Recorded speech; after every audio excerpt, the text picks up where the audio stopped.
you lost in the chaotic whirlwind of day-to-day busyness? Do you yearn for a deeper sense of meaning and purpose in your life? Welcome to Be You, Your Story, Your Purpose, the podcast dedicated to empowering women on their journey of self-discovery and finding their true purpose through their own story. I'm your host, Brenda Simmons.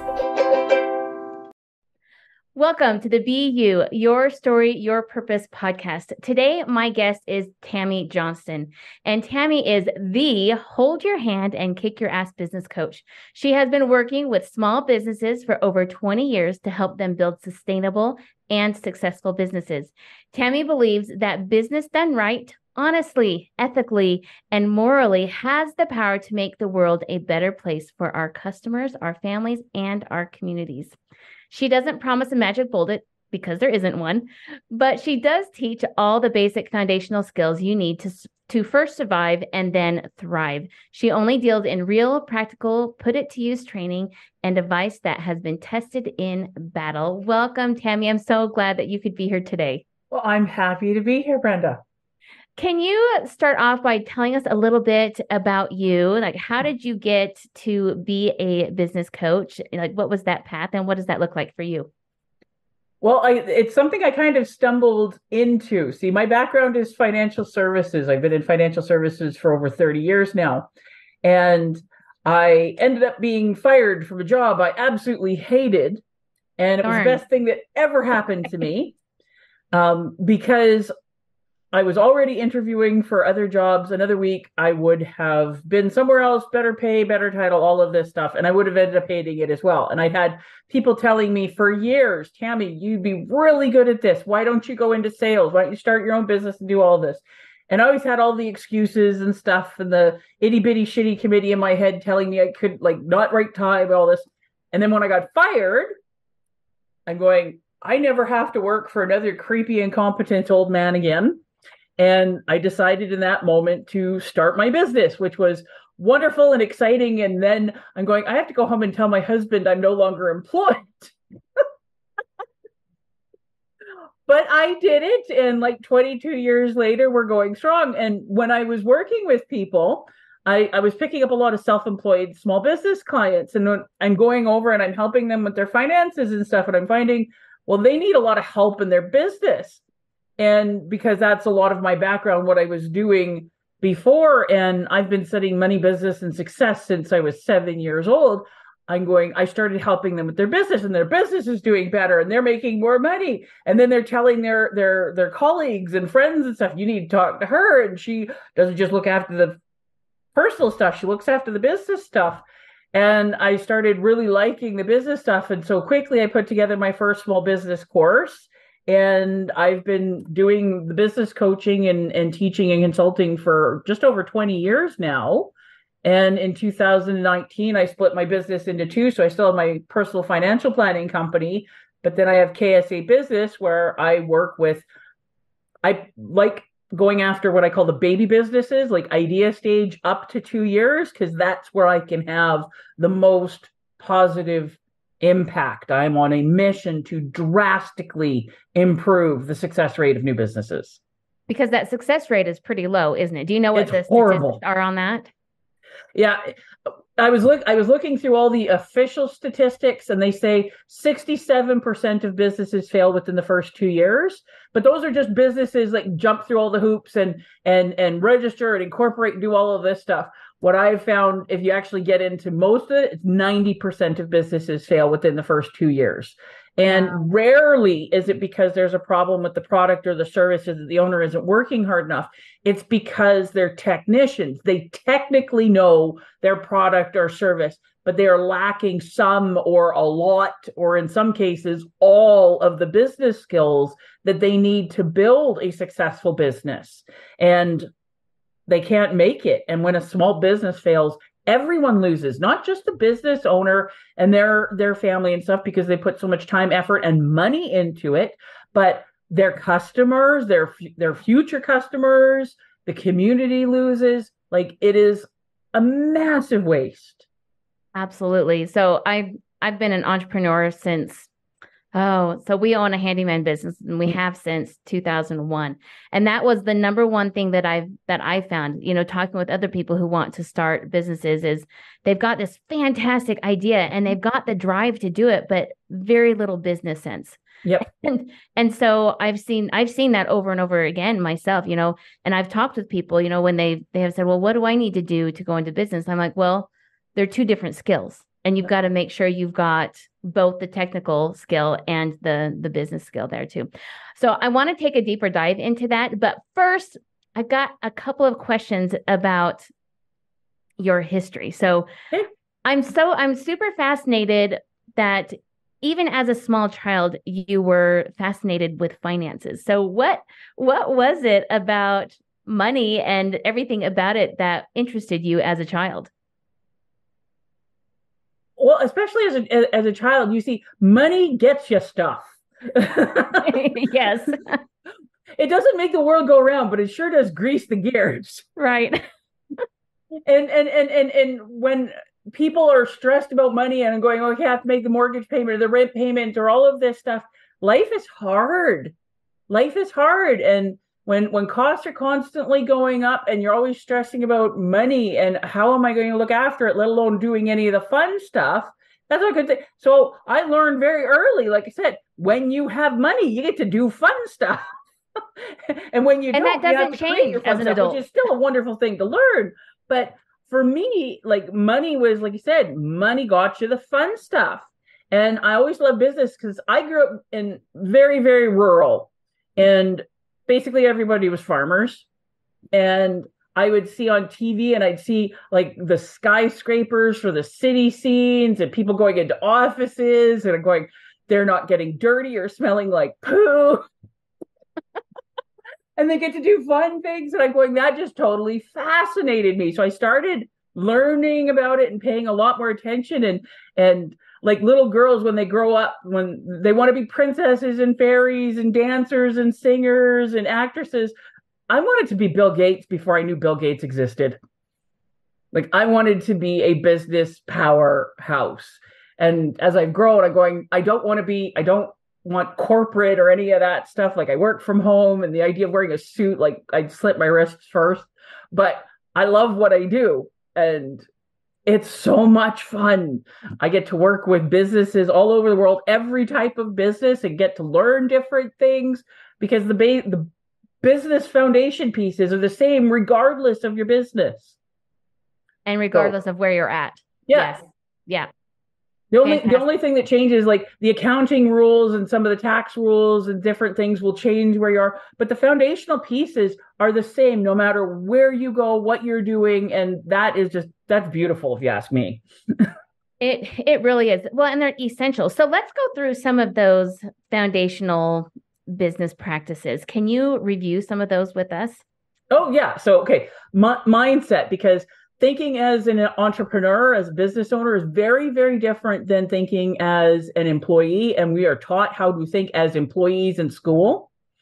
You have to have your habits and your goal setting because when you're an employee, your boss tells you what you need to be doing and where and all of this stuff.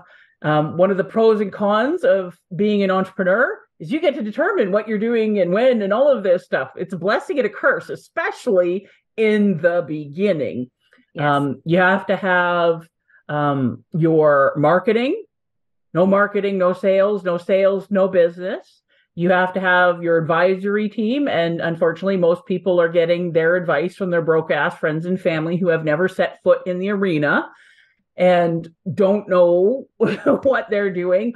Or people, like, you can get lots of advice, but most of it's coming from just people who want to sell you their products or stuff, whether or not it's right for you. You have to have a good understanding of your financials.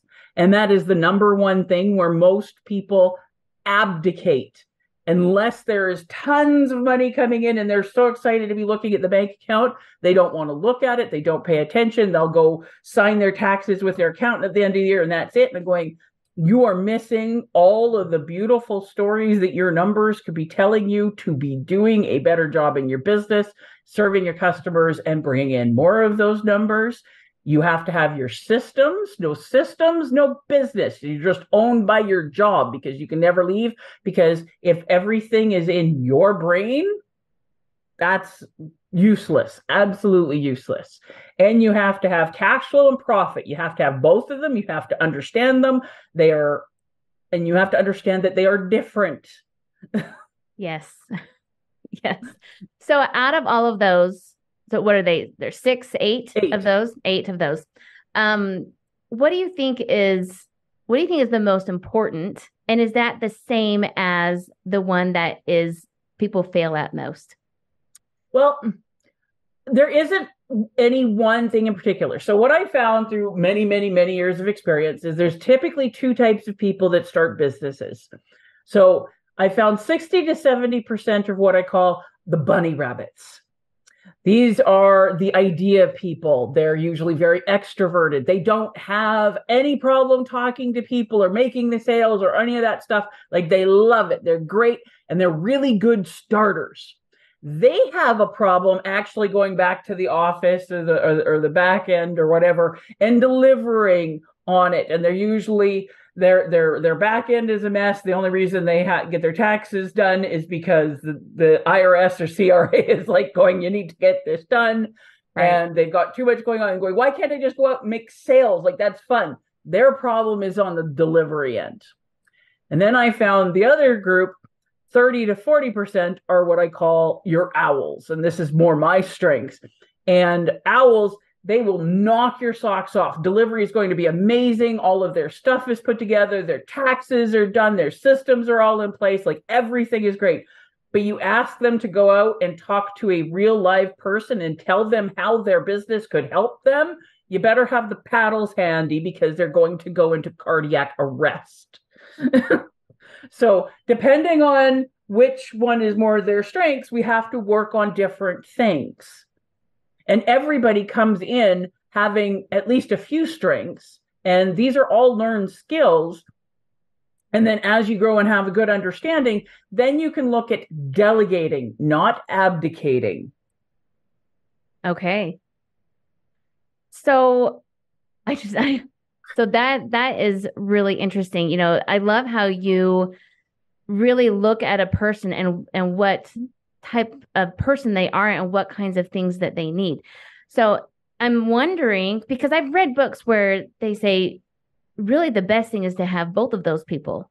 Yes. So, right. So how do you, like, do you recommend that to have, one of each as you're starting your business? Or like, what is the secret sauce to that? There is no one secret sauce. That's the biggest thing. There is no one secret sauce. And like, I've got two sets of clients and they're absolutely brilliant. And it's really quite funny because it's the same setup in both of them. It's a woman and her brother-in-law.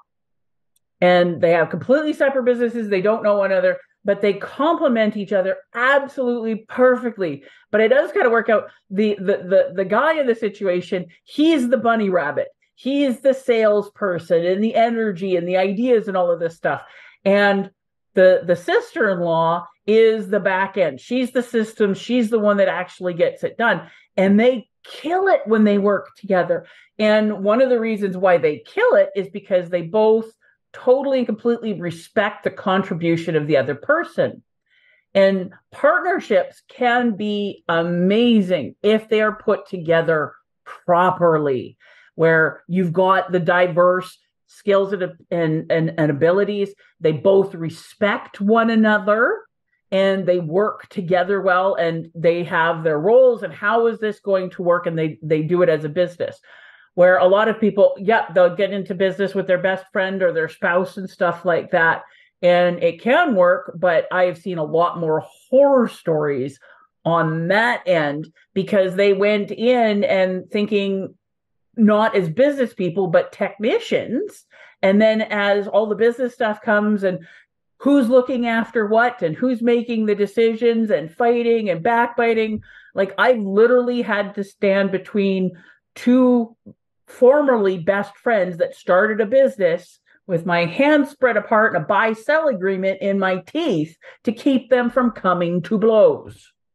Wow. So it really is critical to find the right person Yeah. for the If you're job. going to do a partnership, yeah, it Right. needs to be the right person. And here's the thing, you have to lay out, um, I call it a business prenup, Hmm.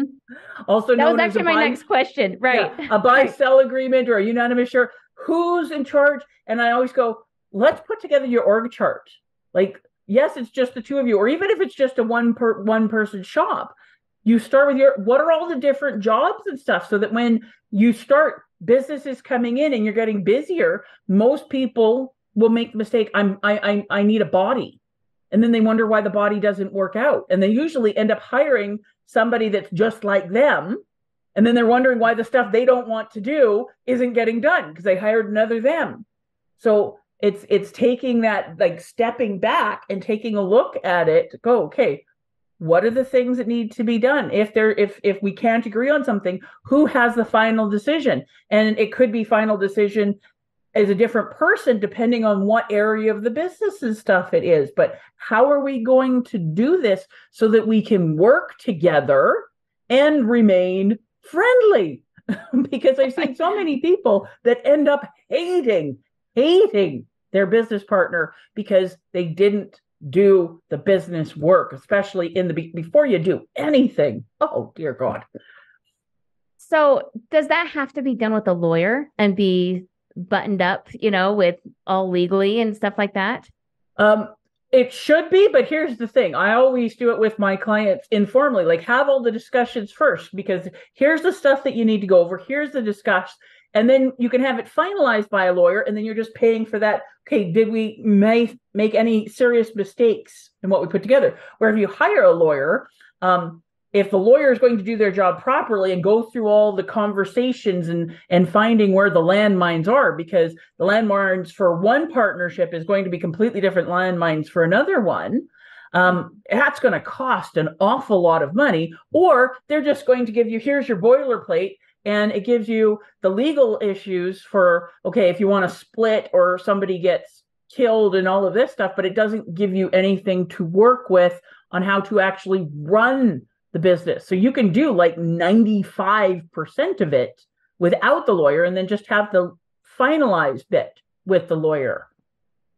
That is such fantastic advice. So if you've got a solopreneur, then, and I just having owned my own business, you get to a point where you're like, okay, I can either explode and get really big, but then I'm having to manage people and, all of that stuff, or I just stay small. Like, how do you help somebody who's like right at that crux? I know you're like the beginning, but I would imagine that can take off very quickly. Fast, right? Exactly. So how does that solopreneur navigate that decision? Well, one of the first things I do when I'm talking, what is your exit strategy? Because here, like, your business, it takes off and you want it to be like, do you want it to be here 100 years from now? Because you won't be. Or is this just something that, okay, you just want to do your stuff and not have to worry about it, so you stay small? Or do you want to be like the next Jeff Bezos and creating an Amazon, or a Mark Zuckerberg and you're creating a Facebook where you're dealing with all of that stuff? Like, what is your goal? Because if I just want to stay like a nice small local business and I have no plans on expanding, I don't want to do that. You're going to build it differently than somebody who has huge goals. And that could be, okay, well, am I going to be taking on a partner? Or am I going to be just looking at subcontractors? If I'm looking at employees, how are we going to be doing that? Am I looking at creating a franchise or licensing? Most people, when they're going through, they're reacting. That's all they're doing. They're like, I'm a pinball in the machine. And every time I hit a bumper, I'm bouncing off. And then they wonder why they're bruised, dazed, and confused. Where if we know, like, if you are in Winnipeg, Manitoba, Canada, or right in the middle of the country, do you want to go to Nunavut? Do you want to go to Miami? Do you want to go to Los Angeles? Do you want to go to Toronto, or do you want to go to Vancouver? They're all perfectly fine locations, but you're going to do things very differently depending on where you want to end up. And if you at least have an end destination where you think you want to go now, because everything changes, that gives us, okay, this is the direction we're going, where you're not, like I said, just hitting whatever bumper you're coming up against and reacting to it. Right. So it's really having that foundational goal, right? Yes. Because that is, I really respect that you know, having to do that work of, okay, what can you handle mentally and emotionally? You know, I have found has been a big part of that as well. You know, what's your own capacity to grow your business? Mm-hmm. And if you don't want that growth, then be okay with it. Yep. Yeah. And you don't, like you said, you don't have to want to be big or anything. It's what is going to make you happy and fit in with your personality and your life. Because I've got clients that have grown really, really big and they're rocking it and they're happy. And I have ones that have a few employees and subcontractors and stuff. And I've got quite a few people that, you know what, I am perfectly happy just doing my own thing. And there is no right or wrong. If it is working for you, that's all that matters. That is wonderful advice. And I think sometimes we compare, right? We just think, this is, you know, I'm going to go into business and it's going to look like this, you know, and we think about, you know, how it's going to be, but then not necessarily get the skills in that you need to do that or have the right vision. So what do you do if a client comes to you and you see that perhaps their vision is not congruent with what their abilities are? Whether for, you know, for going big or staying small, either way, like do you have that conversation with them, like, Oh hey, yes. okay, so walk us through, what does that look Very. like? Because I'm going. I don't want you built like we've all heard. You don't want to spend all your time climbing the ladder to find out that you had it leaning against the wrong building. Right. So I take the time and go through and ask the questions. And it's also I've had people that they have this great business idea, but it doesn't fit in with their life currently. So common one, you'll have a mom of small kids and she wants to start this retail shop and she's got great products and great plan and all this stuff. And then I have to sit down and going, okay, you say that it's really important that you be active and involved in your kids' lives and stuff because that's important. Our kids are only little for so long. You blink and they're 21 and in university like mine is. Um, if you want to be setting up a retail shop and you want to be involved in the shop, that's 7 days a week, that's holidays, that's all of this stuff. Is that going to fit in with your lifestyle? And then they go, oh, I never thought of it that way. And going, well, we could do something differently than like actually setting up a shop. Let's look at doing like maybe some trade shows, or how can we get you set up online to start off with? And then when your kids are more grown and don't need you the same way, well, then you can like get your beautiful boutique shop and stuff like this. But it's like, you have to take into consideration reality for your skills, your ability, your end goal, and what is your life now? Like when I started my business, my husband and I were married. I got pregnant right away because I'm masochistic. Had to build a business and a baby at the same time. I don't know why women like have more than one child after that experience. Took 30 hours of mat leave and I've been going through. But when my daughter was little, I could not do the same amount of stuff that I'm doing now because I needed to nurse and change diapers and preschool and All the kindergarten, mom which is things, right? everything. But like you said, now she's going to be 21 in a few months. I don't have to look after all that stuff. So now I'm able to do some traveling and do a lot more things. And it's like, what fits in with your life? That's fantastic advice. So let's say somebody comes to you and they've got this great idea, they want to start this business. Take us through what that process looks like, as far as, you know, what do they do? You know, what's the first few steps that they should take if they want to start that business? Well, so like I would say, okay, what is your exit goal? What is your exit strategy? What are we building in the first place? So we know the general direction. Figure out where their strengths are, because everybody comes in with some strengths. Some people are really good at marketing. Some people are not. Some people are assistant. Like you said, where are you strong so that we can build on that? Where are you weak so we can build on those or get help? And the most important stuff, the stuff you don't even have a clue about. Yeah, because that's where you're going to fail. Oh, that's where you're going to fail. And then we start building those pieces together. Like I like to refer to myself like I'm the equivalent of a really good family doctor. I'm not a gynecologist. I'm not an oncologist. I'm not a cardiologist. I'm not an ologist. And there's lots of great ologists. They have their purpose. But if you don't have a strong foundation, like a good family doctor helping you grow up and generally know what's going on in the whole body, well, you're going to fall apart. And if you're looking for ologists, well, if my knee hurts and I'm going to my gynecologist and they're not going to be able to help me, not their area of expertise, and then I'm going to go to the cardiologist, wrong thing. No, I need to go to a joint specialist, but I don't even know that. All I know is I'm in pain and I need help. So you need to have that strong foundational knowledge. I always go, if you want to get a good understanding of that, go to any downtown where they're building. Because how can you tell how tall a skyscraper is going to be? By how deep the hole is. Right. Your foundation. Like they'll spend like 2-3 years doing nothing but building the hole and the foundations and all of that stuff. And then once all that's done, skyscraper can go up in a couple of months. But it's all and it that goes fast. base stuff first, because if you don't do that properly, one good wind and the building's coming down. When you bring up a really good point of spending the time to make sure that foundation is strong and secure. But I would dare say, I tend to be a very impatient person, but I think most entrepreneurs are, because they're like, they want to go, they want to get going. Let's bring the money in, right? Yep.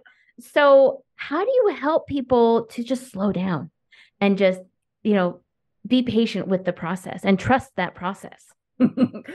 How I do, I start asking questions. Questions are the best thing, because it starts getting them thinking about all the stuff that they don't know about, or how are you going to do it? Because I'm an impatient person too. I want to get started, and I survived my first 2 years of business, obviously, but most people don't, especially when you start in financial. I sold life insurance. I still do. Who wants to talk to a life insurance salesperson? No one. Like you want to be avoided, like in public, just say life insurance salesperson and they run for the hills. Nobody wants to talk to us.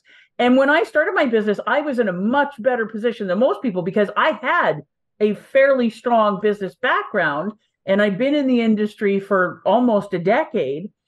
And I still struggled for my first 2 years, because number one, I didn't want to do things the way I'd seen it being done.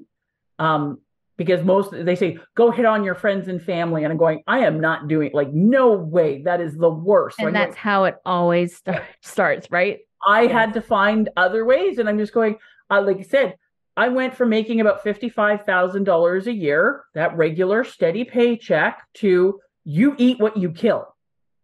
And my first 2 years in business, I averaged about $24,000, which averages to $1,000 a month. But I didn't make that $1,000 every month to begin with. Like I'd have, okay, I finally got paid on this, so I got $4,000, and the next month I might get 50 in while I was building.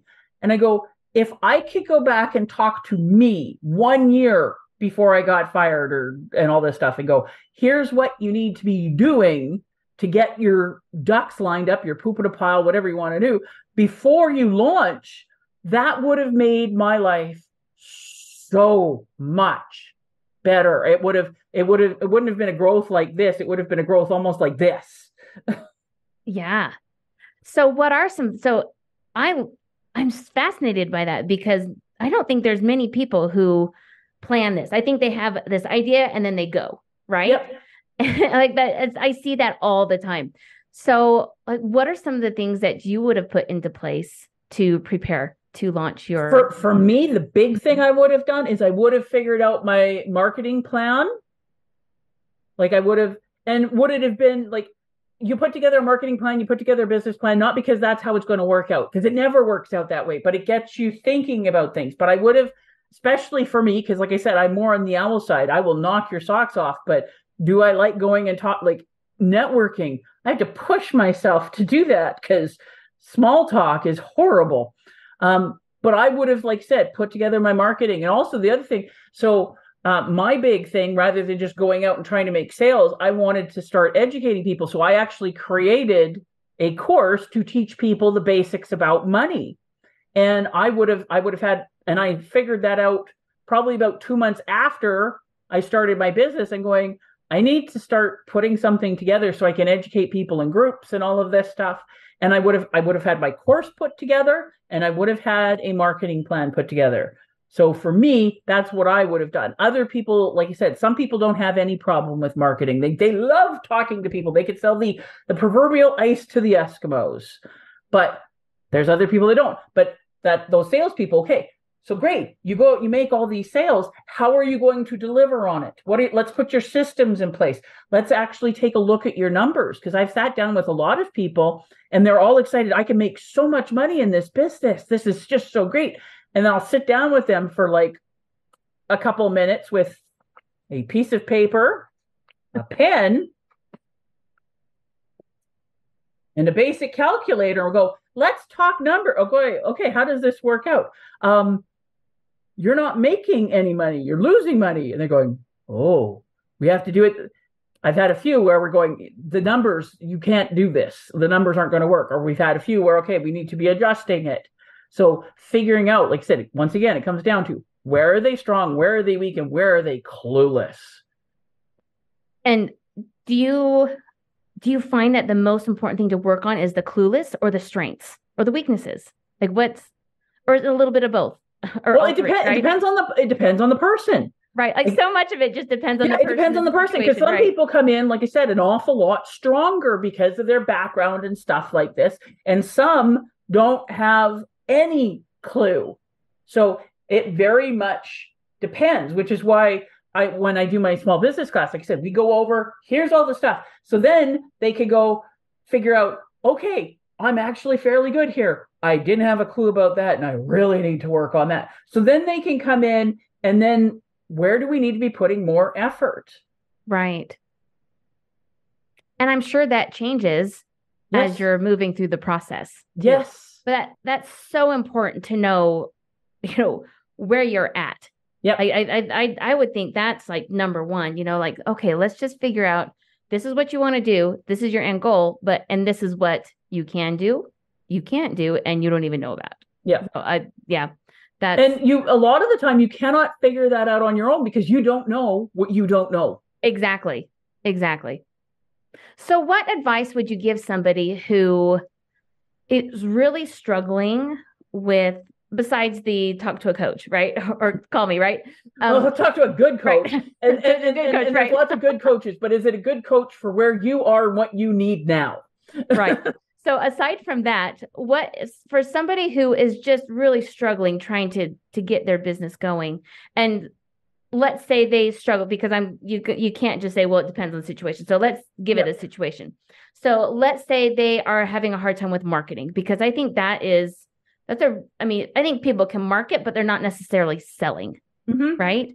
And or gathering their base, right, of potential clients. So what would your advice be to that person? Well, for any person, I would say, okay, you need to be making a point, like a regular habit of learning. Like there are so many great books out there. There's amazing podcasts like what we're on right now, but there's ones like very specific for marketing and customer service and sales. Audiobooks, like I'm old. My iPod here is one of my favorite things because I've got it loaded up with books so that whenever I'm on a long drive or when I go to the gym every day, I'm going through that. And you can get some absolutely amazing stuff. Like there's a few authors that I absolutely love and adore, like Simon Sinek's books, Start With Why, Leaders Eat Last, and my favorite of his, The Infinite Game, teach you an awful lot. I say that the business Bible is the E-Myth. Yes. Like that is the business Bible. Another one where I've got people that are trying to figure out Before You Quit Your Job, but it's part of the Rich Dad, Poor Dad Advisors series. That's a really good one. Jack Canfield, Mark Victor Hansen have put together some really Dare to Win and The Aladdin Factor are a few that I really, really like. I love Seth Godin's books. and I've been getting his daily newsletter for years now, and he has great little tidbits. You need to be making a point of learning and building on your skills every single day. Get networking. Like one of the best things that I did at I started going to a couple networking groups, and I went to a few that were not the right fit for me. I've sent other clients to them because it was a fit for them, but they weren't a right fit for me. But before I started my business, all of my friends, my social circle, all of that were all employees. And when I started getting into business and stuff, like we couldn't have conversations anymore because they look at me like I was speaking Klingon. And then when I got into the networking and I'm meeting other small business owners and stuff, and I'm going, oh, we can talk. And I'm going, I'm not going crazy. Other people are going through this stuff too, and having and learning and supporting one another. So within the 2 years, my social circle had completely changed from employees to entrepreneurs. And a lot of those employees were still friends. A lot of them are my clients and still love them dearly, but we'll talk about our kids and stuff like that. Because I can't talk business to them because, like I said, they'll look at me like I'm speaking Klingon. Where I have my business friends that we geek out. You have just given us some really fantastic resources and some really great advice, and I so appreciate it.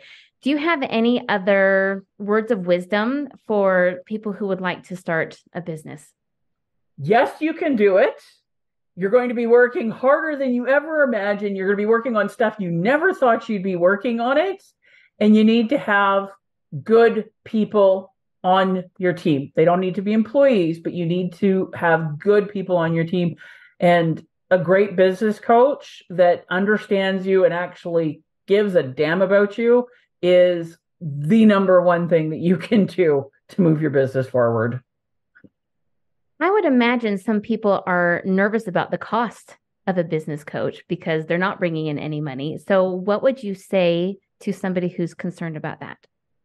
Well, I'm going to toot my own horn here. I've priced myself to be very affordable for the baby businesses because, yes, I could charge a whole heck of a lot more for what I bring, but I want it to be accessible to people that are just starting out. And I've picked up so many clients, and it breaks my heart when I hear, oh, well, they paid $10,000 for this coach or $15,000 for that coach. And it wasn't there was anything wrong with the coach or the program, but they weren't ready for it. They're like, I'm a toddler that's learning to walk, and this is like Usain Bolt's running coach. Wrong fit. Where there are ways of doing it and keeping it affordable. And yeah, it can work. And if that is totally and completely not an option for you, like I said, the library is full of some great books. Great, like an Audible subscription is a wonderful thing where you can get a great book every month. Or like I said, there are tons of amazing podcasts. I've been on a lot of them. Well, and I think the point though is to ask, is to find out, because so many people will discount getting help because they're afraid of the cost or what they might have to do. But if you don't even have that information to make an educated decision. Well, that's on so many things. Like I tell a story that I used to make my own so I'm not teaching in person anymore. That got shut down with COVID and stuff. But when I was doing my financial classes and stuff, everybody gets a binder. And I was making them myself, and I get like my husband and a few people to help and stuff, and it would take up a whole room, and it would take days to put together, and I'd have to go buy the binders and the paper and the dividers and all of this all stuff. The things. Yep. And the toner, and it was like a great big gigantic pain in the tuchus. And I was doing a class, and I had a whole room full of UPS store owners. And so this is a story on a bunch of different ways. And one of them, only one of them, came up to me at one of the breaks, and he said, "So Tammy, who does your binders for you?" I said, "Well, I'm making them myself." And he said, "Well, can I give you a quote?" And I'm going, okay, I'm just going to humor him, but I've got to keep my costs down. And I'm like, I can't afford this and all of this stuff, but okay, fine, whatever, give me a quote. And so he came back to me a few days later, and he brought me the the binder, and he put it together better, like, because he had the big fancy machine that could print things that I could not do. And yes, all the things. All the things. And I'm going, oh, this is beautiful. And I'm thinking, oh, I can't afford this. This is probably going to be like $60 a binder. The quote was for less than I was paying for the physical materials. Wow.